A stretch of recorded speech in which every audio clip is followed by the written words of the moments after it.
Emile, then I can welcome you. I think now everyone can get clarity on what a DAV is. It's been quite a cool journey, and I'm grateful that Emile's actually here. Johan de Pre, he was at our first advisor for the Nations Conference and big ambassador for what we're trying to do. So I also, about 2 months ago, spent quite a lot of time. We had about a half an hour, 40-minute conversation, and him sort of just me catching him up what's happening and how it's going. And I think just the whole idea about a DAV and how vital it is as a part of in our toolbox for clients. And it's that whole picture. And I think he's going to obviously explain it a lot better than what I am. But the idea is that obviously when you work with a client and then to create the tree, and the idea is not to climb into capital all the time, but to have the opportunity to invest money in a DAV and then have that money grow and then use the fruits falling off the tree. So I think that's the idea of how we can teach our clients to work as well. A lot more technical. That's my idea how I wanted to also bring a good financial planning into it. But yeah, so Emile, thanks for being here.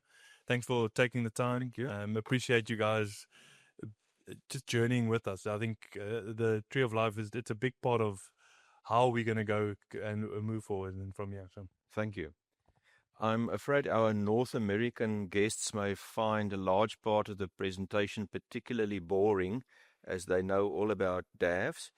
But let me start off by giving a slight overview of who Tree of Life is and where we come from. We started out in 2007 as an endowment fund with a vision to fund charities on a sustainable basis. So we, at the time, or a few years later, we made this short little video to explain what we're about.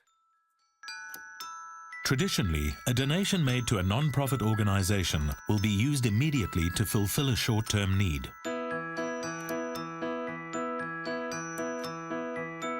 But what if that donation could be used to do good for longer?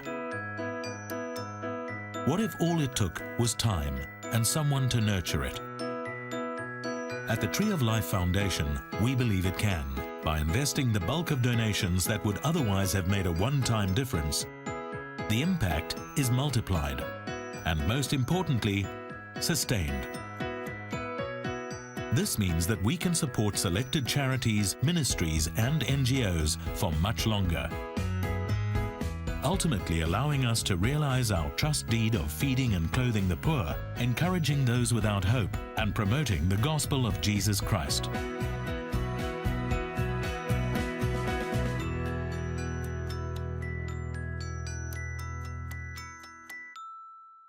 So at the time, this was a cutting-edge animation. Today, I think we can call it a true classic. Oops.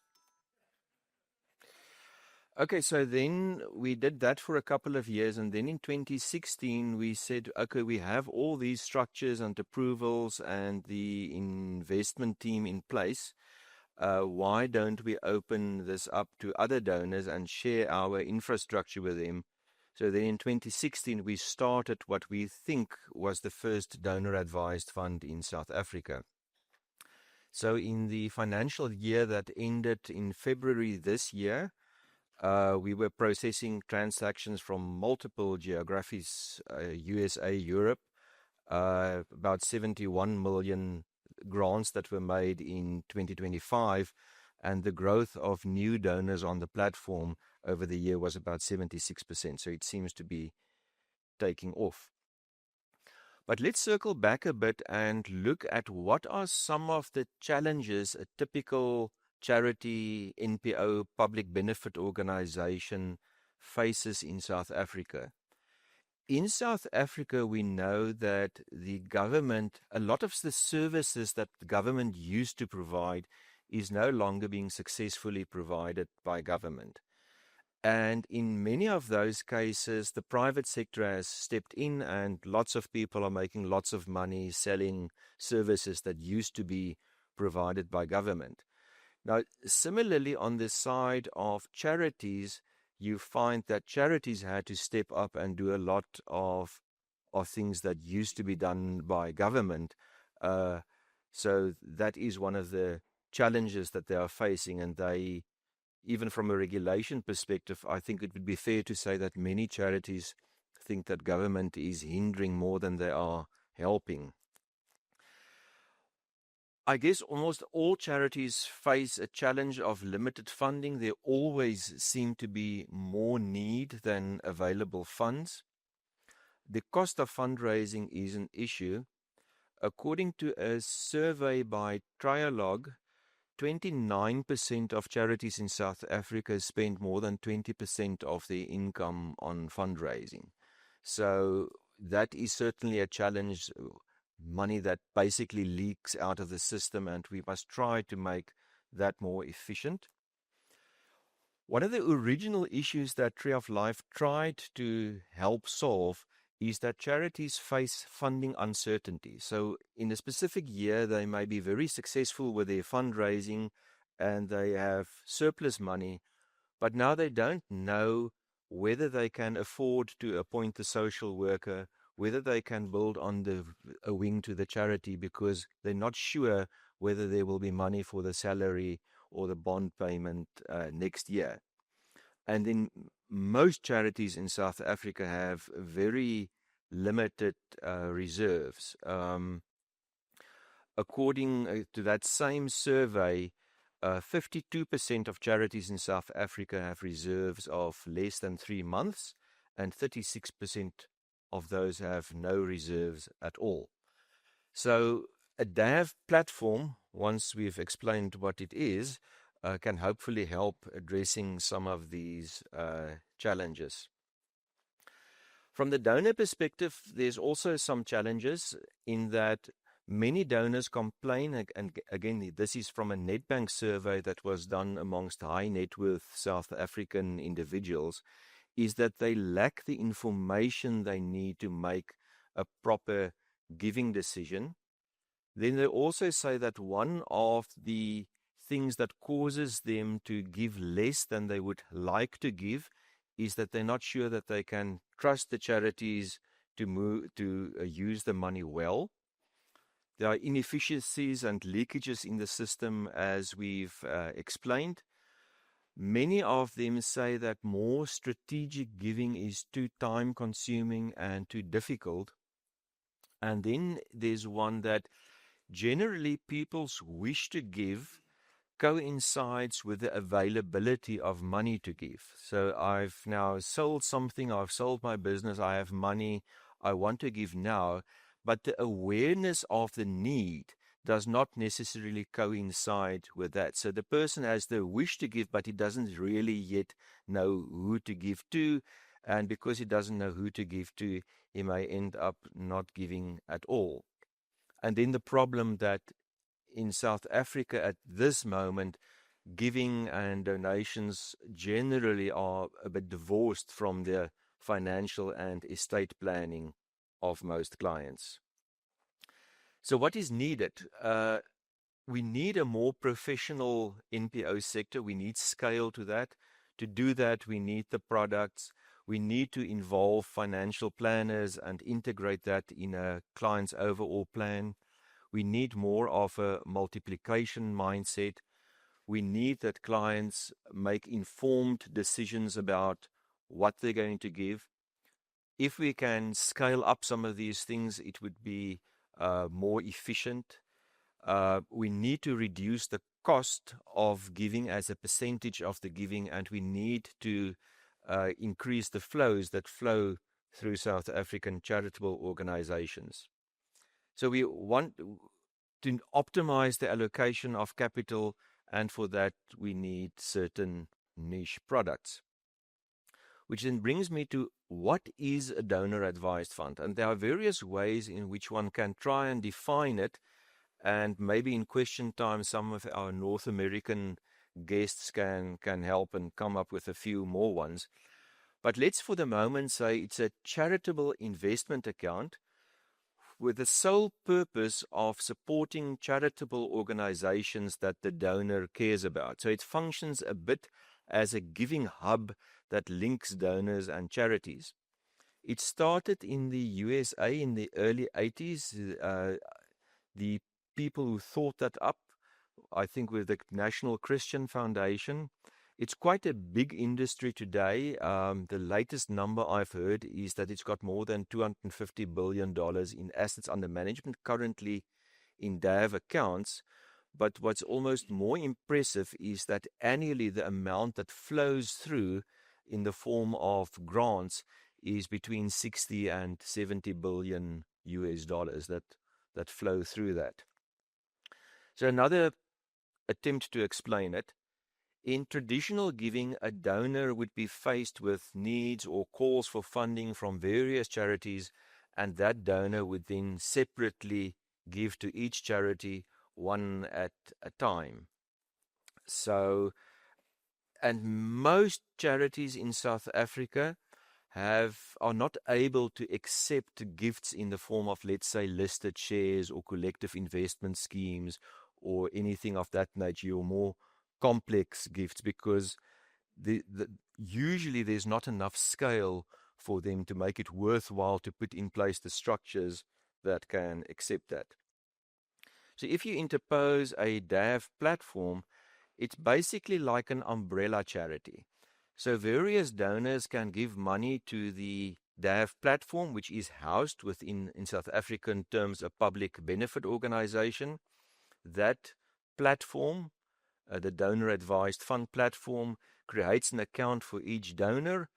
The money can either flow through almost immediately, it can be invested for a period of time, and then the donor can select from a menu of approved charities on the platform, or can ask the platform to add another charity.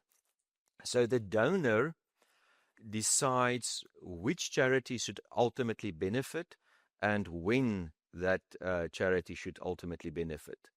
It's important to note that this is a charitable gift, so the money can't ever flow back to the donor, but it does retain that control or so-called advisory privilege, hence the name donor advised fund, to decide how the money should be invested in the interim and where it should ultimately go. And then the donor can, because a platform such as ours can accommodate somebody giving us listed shares or collective investment schemes. We've even had people putting fixed property into their DAV account. And a drum I'll bang a couple of times is that it's a very tax efficient way of giving. If you are sitting on listed shares, something that's been, let's say, quite successful and appreciated, you bought Naspers at 30 Rand or Capitec at 3 Rand. If you now sell some of those shares and say, okay, I'm going to sell the shares and I'm going to give the proceeds to charity, you've got a major capital gains tax leakage that reduces the amount you can give. However, if you take that appreciated stock, shares, collective investment schemes, and you give it to a donor-advised fund platform, in terms of Schedule 8 of the South African Income Tax Act, that disposal is not treated as a disposal for tax purposes. So there's no capital gains tax on that, which means that the full appreciated amount is available for you to give away. Then secondly, because it's housed in a tax-exempt platform, any growth after that, be it interest, dividends, capital gains, is also tax-free. So it goes tax-free from there. There's no donations tax or anything like that. So it is a very tax-efficient way to give, which then makes multi-year support quite attractive as well. So to summarize, a donor-advised fund separates the decision to give from who to give to. It separates the timing of the initial donation from the timing of the grants out. The donor determines the eventual beneficiary, the timing of those distributions, and the interim investment policy. It enables very tax-efficient giving, a multiplication strategy or multi-year giving. Because, as I said, charities have this problem that they don't know where the next year's money is going to come from. So from the Tree of Life, from our endowment side, we tend to make multi-year commitments to a charity. that we tell them, okay, we're going to give you this amount for the next 3 years or so.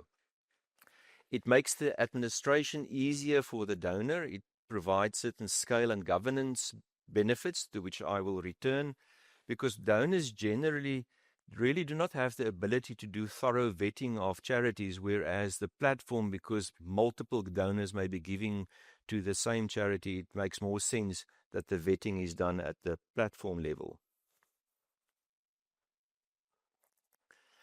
So it provides a donor with many of the benefits of registering their own foundation without the overhead costs and complexity of doing so. So I'm going to have a third attempt at explaining what a DAV is to the South African advisors. So most of you will know what a linked investment service platform or an insurance platform is. So if you look at the layers of such a platform, there are different sources of funds. You've got the client's discretionary money, you've got his retirement money, you've got some other money, and that money can then flow into various product wrappers, such as a discretionary savings product, an RA fund, a preservation fund, a retirement fund, an investment-linked life annuity, or a life policy, depending on which of these product wrappers makes most sense for the client.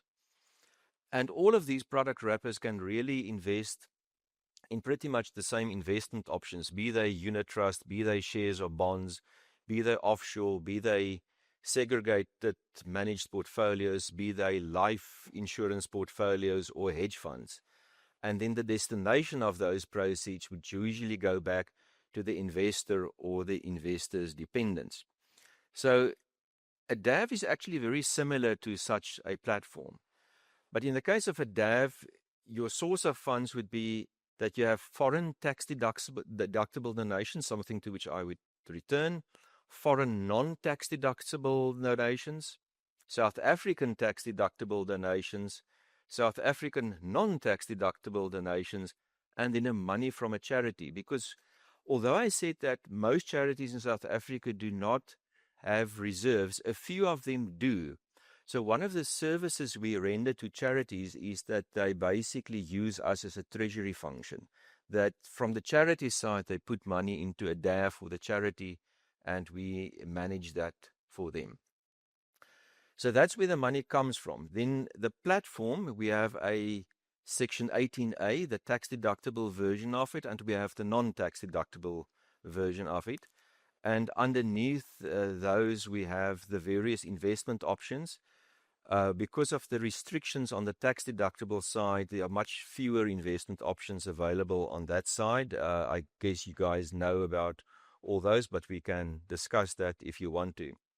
So under investment options, there are all the managed investment options, listed shares, internal portfolios, etc. We also have a few donors who have their own bespoke portfolio, which they want managed. For one example of that is one of the major shareholders in Plato Coffee holds his shareholding in Plato Coffee, or a large part of it, via a DAV account at Tree of Life. And then we've got impact portfolios. So because it's a charity, a public benefit organization, the platform itself, the money can't flow back to the donor. In the case of the Section 18A version, it can only flow to Section 18A charities, which is a limited subset of all the charities in South Africa. If you didn't need the tax deduction on the way in, it can flow to any charity, including a church. And if the money came from a charity, normally that charity would say, okay, we want the money back for ourselves. So then, what does Tree of Life currently do? So within Tree of Life, we have our endowment fund, and we have the donor advised fund platform, and money can then flow into that from a South African donor. We open an account for him, and firstly, that donor can invest in the internal portfolios that we use for Tree of Life's own money. That is an option. or the donor can say, I want a bespoke portfolio that I want to manage with the help of my advisor. Or an advisor could potentially list a bespoke portfolio and say, okay, I'm going to use this portfolio for one or more of my clients. Then Tree of Life makes annual allocations to South African charities, and the donor can make allocations to South African charities whenever he wants to. And then we're also we're a founding member of the TrustBridge network, and the TrustBridge network exists to make the flow of charitable funding across borders cost efficient and easy. So a donor in the United States can, via TrustBridge or the NCF, can donate money in the US, get a US tax deduction for that. The money flows via the TrustBridge network to Tree of Life, where he can either open a donor-advised fund with us, or he can direct to which South African charity that money must flow. So we have the interesting situation that a donor in the US can get a tax deduction for things that a South African donor would not be able to get, because the US tax system in that regard is so good and flexible. So the standard investment options that are available within Tree of Life, there are 4 of them, which basically coincides with the donor's time frame and risk appetite. We are private equity investors.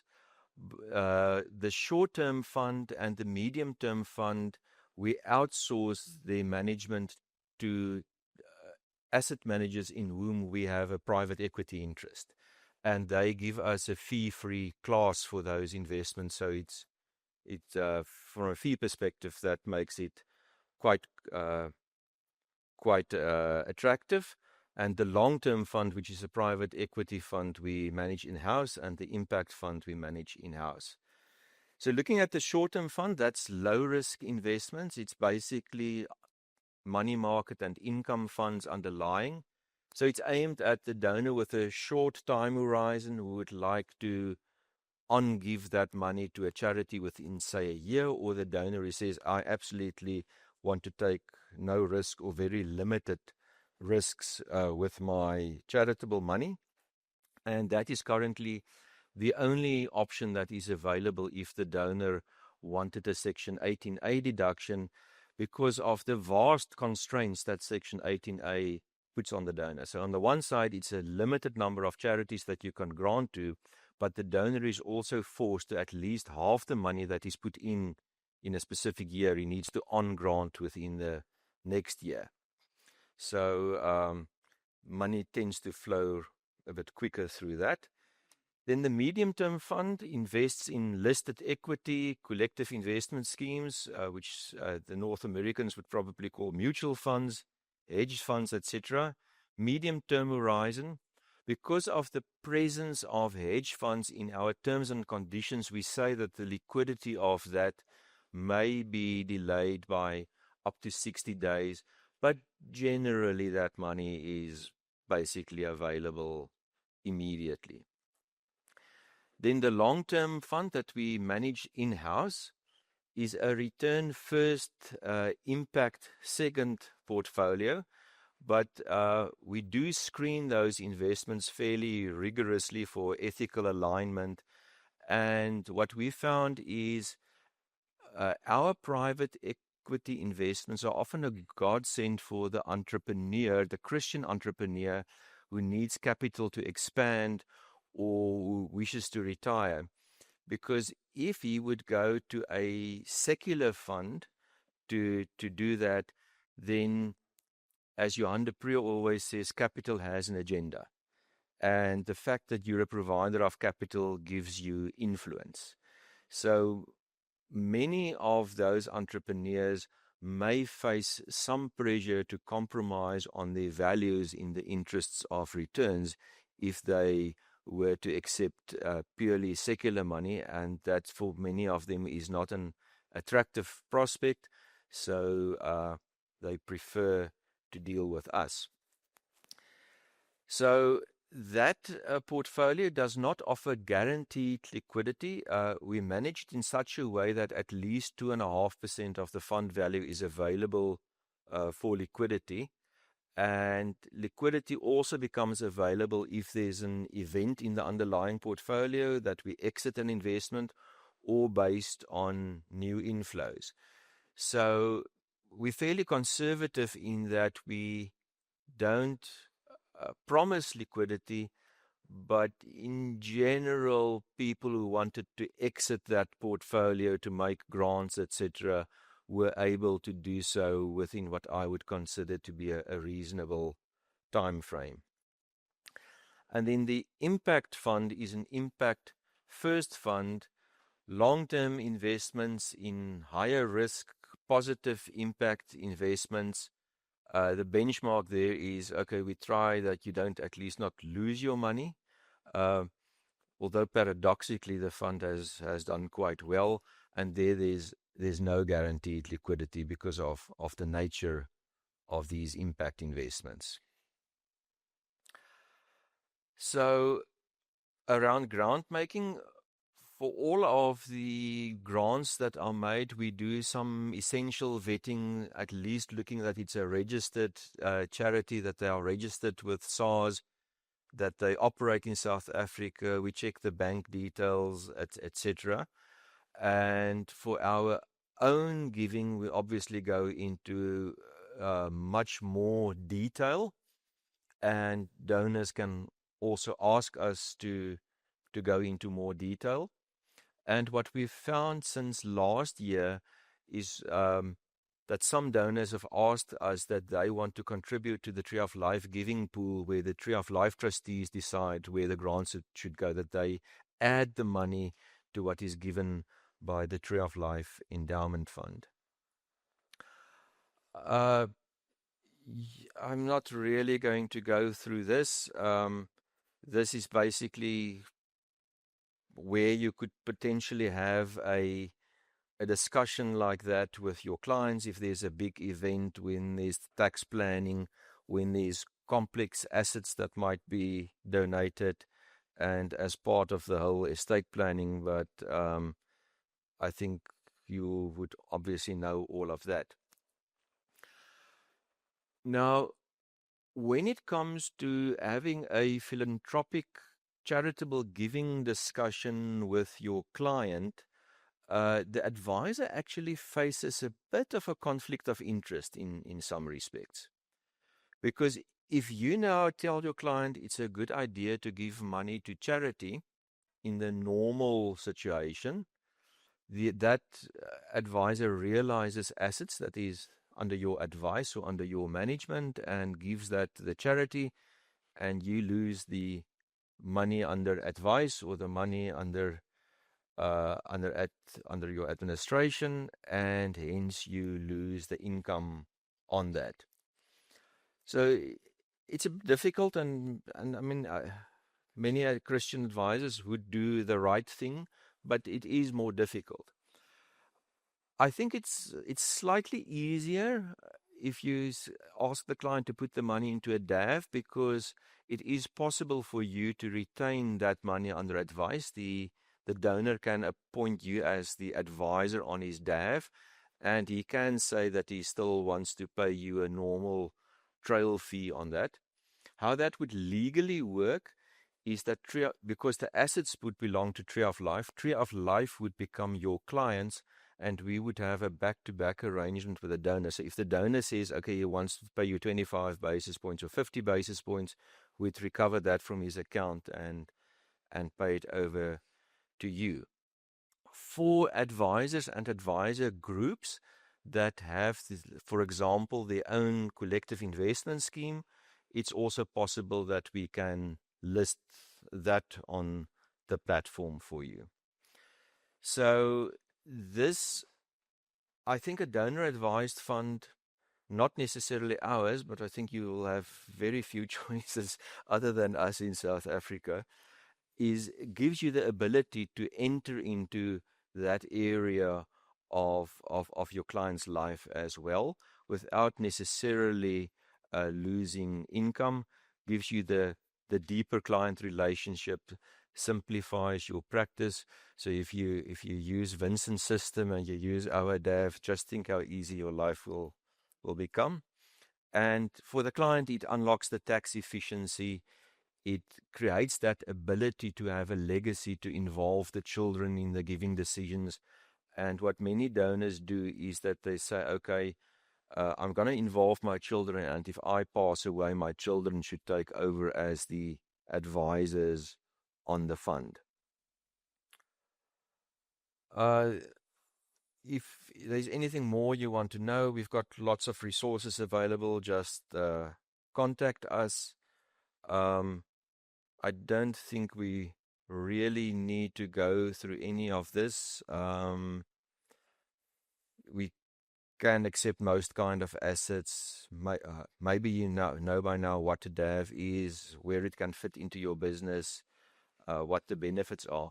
The one thing I can say is yesterday we've had these long discussions on charitable giving and why it's a good thing, etc.